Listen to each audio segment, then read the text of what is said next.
Hello.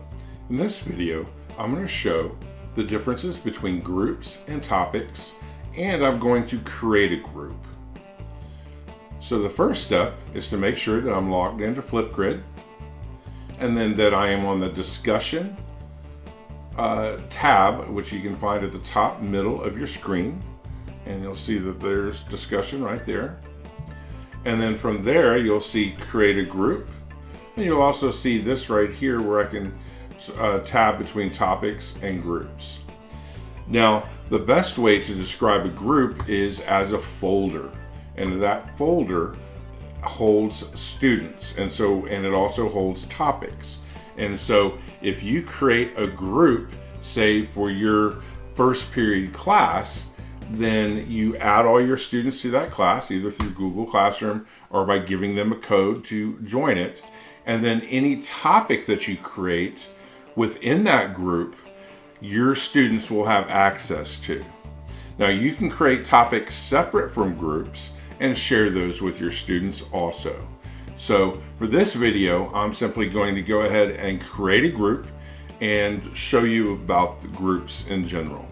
So the first step is to come over here on the right side or down here in the middle and click Create a Group. It's going to give you a little information, and then you can click Next. And here we are creating our first group.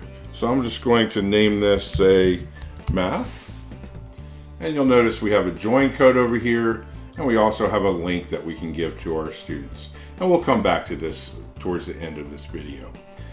Now, further down, you'll see that you can give permissions to join this group, either by student email. We're going to skip over student username, and then also by Google Classroom.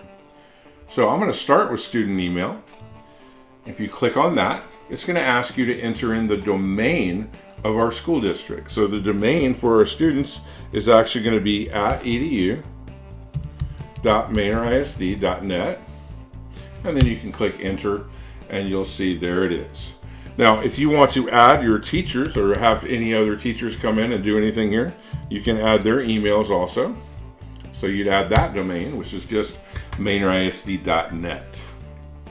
Now, one other thing to note here that can be very useful for this is if you have a Google Classroom with all of your students in it, you can click Google Classroom and then come down here, select a class, and then they will be a part of this group by default. So that's a really neat way to do this really quickly.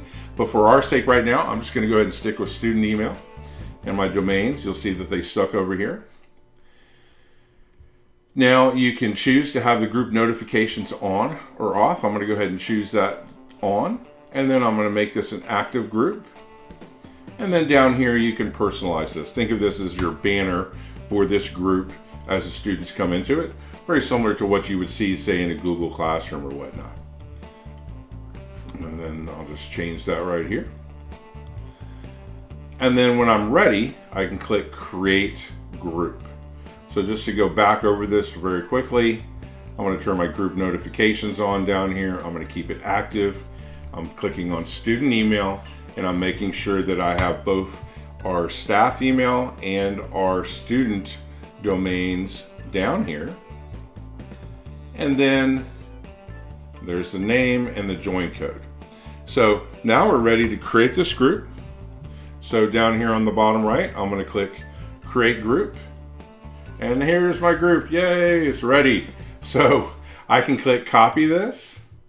Now I could also add this to one of my Google Classrooms if I wanted to. And then I'm just going to go ahead and X this out.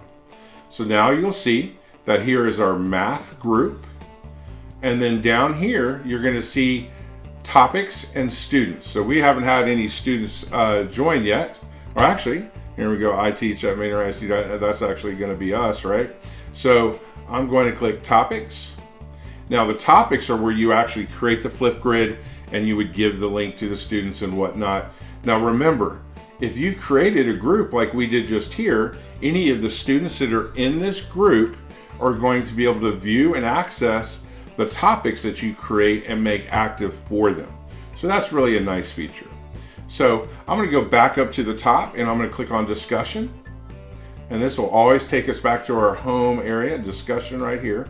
And you'll see there is our math group. Now let's say you had another group, say for social studies or ELAR, or however you wanted to organize it, or you were secondary and you had 1st through 7th periods or whatnot, then you could do it by periods or however else you would like to do it.